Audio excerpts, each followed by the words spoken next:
CVV art classes में आप सभी का स्वागत है। 2026 में भूगोल का पेपर हूबहू ऐसे ही छपने वाला है। पूरा विस्तार में उत्तर सहित मैं आपको समझाने वाला हूं। ऐसे ही एग्जाम में आपके पेपर आएगा। दोस्तों आपको बता दें कि यहाँ पे आर्ट की पूरी तैयारी करवा देंगे। पीडीएफ आपको फ्री में अवेलेबल करवा देंगे। सब कुछ आपको यहाँ पे फ्री मिलेगा। यानी आप मान के चले कि जितने भी आपके सब्जेक्ट हैं आर्ट में सारी तैयारी अच्छे से करवा देंगे और बात की पूरी गारंटी लेते हैं कि 90+ आप यहां से प्राप्त कर सकते हैं अगर आप तैयारी कर लेते हैं। सबसे पहले मैं आपको भूगोल का आज शुरुआत कर रहा हूं, तो आप पेपर देख सकते हैं 2026 में सेम टू सेम ऐसे ही आपका पेपर आने वाला है। पहले मैं एक बार आपको रिव्यू दिखा दे रहा हूं और फिर इसके बाद डिटेल में उत्तर सहित मैं आपको दिखाऊंगा कैसे जो है आप चीजों को आसानी से समझ के याद कर सकते हैं। बहुविकल्पीय क्वेश्चन आएगा, फिर इसके बाद जो है आपका यहाँ पे इस प्रकार से 4 ऑप्शन दिखाई देंगे, आपको आंसर करना होगा। और फिर इसके बाद जो है आपका अति लघु उत्तरीय प्रश्न आएगा, इसमें आपको 2 नंबर का सवाल पूछा जाएगा, 25 शब्दों में आंसर लिखना होता है।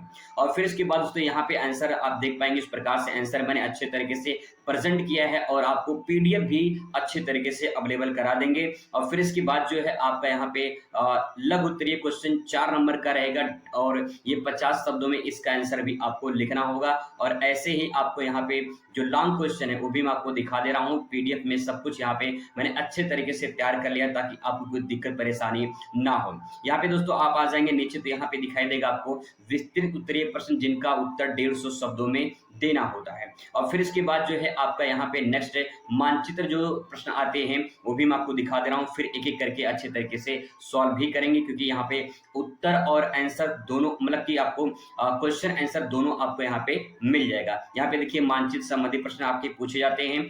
10 नंबर का मानचित्र आएगा, एक आएगा भारत का भरने के लिए और दूसरा जो मानचित्र रहेगा वो संसार का भरने के लिए आता है। ठीक है, इस प्रकार से जो है आपका पेपर पैटर्न आपने देख लिया है। अब आइए एक एक करके समझते हैं बारीकी से इनको। सबसे पहले यहाँ पे पेपर पैटर्न में आपको समझा दे रहा हूँ। 3 घंटे का समय आपको दिया जाएगा, 3 घंटे 15 मिनट का समय आपको मिलेगा।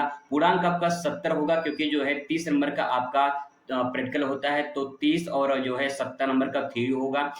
थ्योरी में जो 70 नंबर का होता है इसमें आपको 23 नंबर पासिंग मार्क लेकर आना होता है। लेकिन मैं इतना आपको विश्वास दिला देता हूं कि 23 नंबर क्या भैया, आप यहाँ पे 70 में से, ठीक है, 70 में से 65+ आप अचीव करने वाले हैं। आपको पूरी विश्वास दिलाता हूं, भरोसा कर लीजिए बस एक बार। और मैं आपको बता दूं कि पिछले 8 सालों से मैं प्राइवेट कॉलेज में पढ़ा रहा हूं, तो इतना तो अनुभव है कि कहां से पेपर एग्जाम में आते हैं। ठीक है, कहां से क्वेश्चन आपके पेपर में आएंगे। तो चलिए सबसे पहले यहाँ पे क्वेश्चन आप देख पाएंगे। ठीक है, आपका जो बहुविकल्पीय सवाल रहेगा वो 1 से लेकर 8 यानी 8 क्वेश्चन बहुविकल्पीय रहेंगे। फिर इसके बाद 9 से लेकर 16 तक जो है आपका अति लघु उत्तरीय प्रश्न रहेगा। फिर इसके बाद जो है यहाँ पे आपका जो है 25-20 शब्दों में लिखना होता है। फिर 17 से लेकर लघु उत्तरीय प्रश्न रहेगा। फिर इसके बाद जो है ये आपको 50 शब्दों में लिखना रहेगा और 23 से 24 विस्तृत उत्तरीय प्रश्न रहेगा। और इसके बाद 25-26 मानचित्र जो है संबंधी आपका प्रश्न रहेगा। ठीक है, अब यहाँ पे बात करते हैं, आइए बहुविकल्पी क्वेश्चन का सॉल्व करते हैं और कैसे समझ के आप आंसर लॉन्ग टाइम के लिए याद कर सकते हैं वो भी मैं आपको बताऊंगा। सबसे पहला क्वेश्चन आपके सामने है, मानव भूगोल की कौन सी संकल्पना प्रकृति की सर्वोच्चता में विश्वास करती है। बहुत ही ज्यादा मोस्ट इंपॉर्टेंट क्वेश्चन है, लगातार कई बार ये पूछा गया है। सबसे पहले यहाँ पे पूछा कि जो मानव भूगोल है इसमें कौन सी संकल्पना कह सकते हैं कि थॉट, विचार कह सकते हैं। यहाँ पे लिखा है प्रकृति, यानी कौन सा ऐसी संकल्पना है जो प्रकृति को सर्वोच्च मानती है। ठीक है, सर्वोच्चता विश्वास करती है मतलब सर्वोच्च मानती है। तो यहाँ पे संभववाद जो है ये मानव को सर्वोच्च मानती है, तो ये तो नहीं होगा। पर्यावरण निश्चयवाद है, पर्यावरण जो निश्चयवाद है, निश्चय मतलब जो निश्चित है, जो तय है, प्रकृति ने जो तय कर दिया है, तो इसका मतलब प्रकृति क्या है, सर्वोच्च है। तो दूसरा राइट आंसर इसमें हो जाएगा पर्यावरण निश्चयवाद हो जाएगा। प्रत्यक्षवाद इसमें नहीं होगा, क्योंकि प्रत्यक्षवाद का मतलब होता है जो आप प्रत्यक्ष रूप से देखे हैं, जो अवलोकन किए हैं, वो प्रत्यक्षवाद हो जाएगा, तो उसमें प्रकृति नहीं आएगी। निश्चयवाद, न निश्चयवाद भी इसमें ग्रिफिथ टेलर ने संकल्पना दी है। आप इस चैप्टर को पढ़ लिए होंगे अपने विद्यालय में, तो इस प्रकार से इसका राइट आंसर हो जाएगा दूसरा वाला। ठीक है, अब आगे बात करते हैं। नेक्स्ट नंबर क्वेश्चन है यहाँ पे, निम्नलिखित में से देशों में से किसकी जनसंख्या सबसे अधिक है।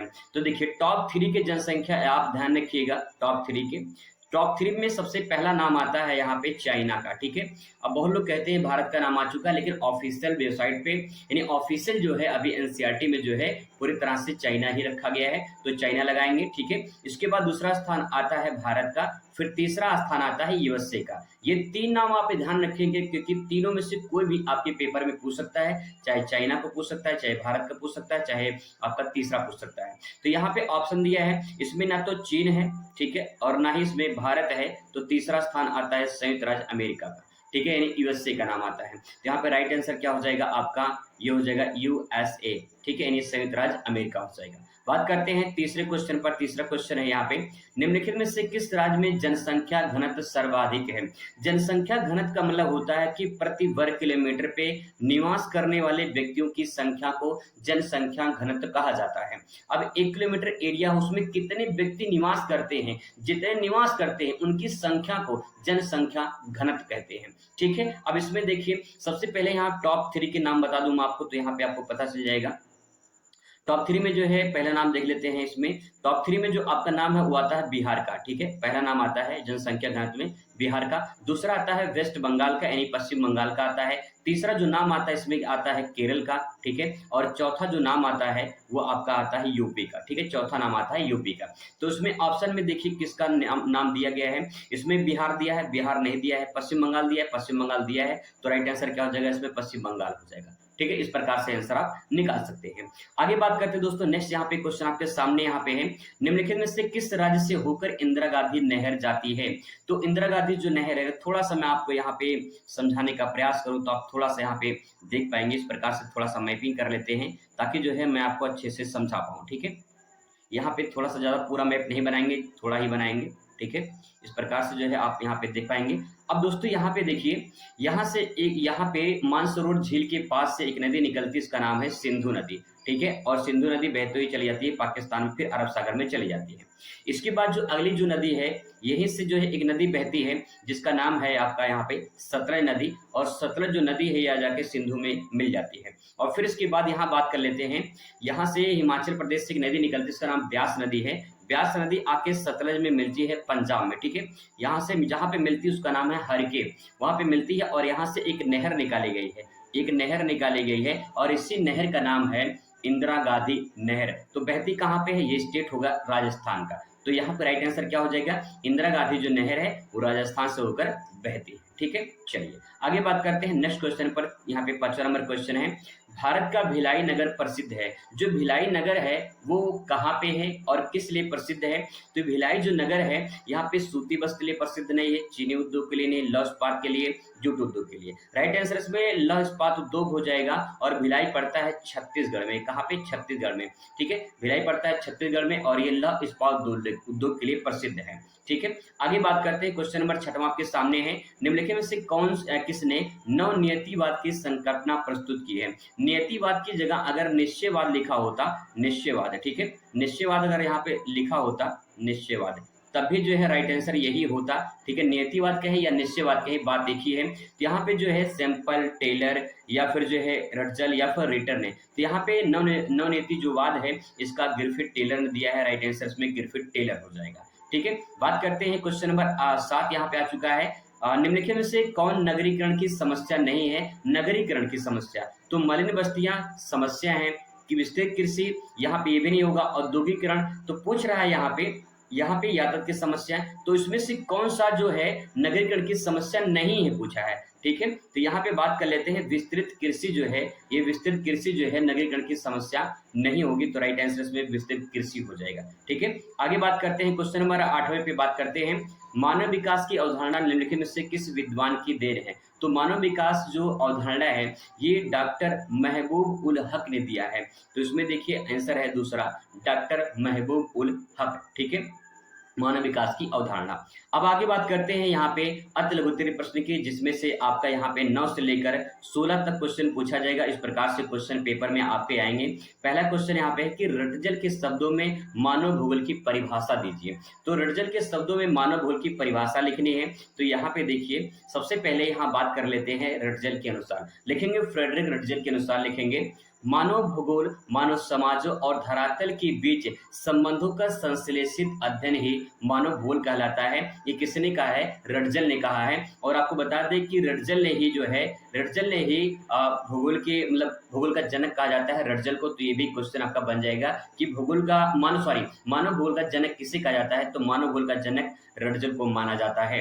अब इन्होंने कहा कि जो मानव भूगोल है ये मानव समाजों और धरातल के बीच संबंधों का संश्लेषित अध्ययन है। इसका मतलब क्या है? तो आइए मैं आपको मतलब समझाता हूँ। देखिए, मानव जो है ये मानव रहता कहाँ पे है? मानव समाज में रहता है। ठीक है, मानव कहाँ रहता है? समाज में रहता है, पहला पॉइंट। और पूरा मानव समाज कहाँ रहता है? धरातल पे रहता है। तो धरातल पे जो भी कुछ संसाधन होंगे, जो भी कुछ रिसोर्स होगा, उसका तो उपयोग करेगा मानव। तो उसका जो है मानव समाज का संबंध किससे हुआ? धरातल से हुआ। और जो कुछ भी धरातल पे है उसका संबंध संश्लेषित है। संश्लेषित का मतलब जुड़ा होना, मिला होना। अर्थात मैं कह सकता हूं कि यहाँ पे मानव जो समाज है वो धरातल से जुड़ा हुआ है, क्योंकि धरातल पे जो संसाधन है उसी का उपयोग करके मानव अपने आवश्यकताओं की पूर्ति करता है। तो मानव समाजों और धरातल के बीच संबंध है कैसा? संश्लेषित, क्योंकि मानव धरातल से जुड़ा हुआ है। ठीक है, आई होप आपको समझ में आया होगा। अब यहाँ पे एक छोटा सा पॉइंट और देख लीजिए, मानव और वातावरण का जो अंतर संबंध होता है उसी को मानव भूगोल कहा जाता है। तो आप इस प्रकार से इस परिभाषा को लिख सकते हैं। ठीक है, ऐसे ही क्वेश्चन आपको अगला देखने को मिलेगा। तो दोस्तों, आज का एक डेमो क्लास था।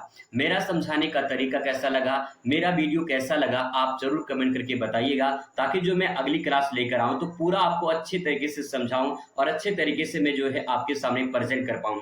तो एक बार कमेंट जरूर करिएगा कि आज का वीडियो कैसा लगा। फिर इसके बाद जब अगली बार वीडियो लेकर आएंगे तो आपको पूरा अच्छे तरीके से समझाएंगे। चलिए मुलाकात करते हैं नेक्स्ट वीडियो में। Thanks for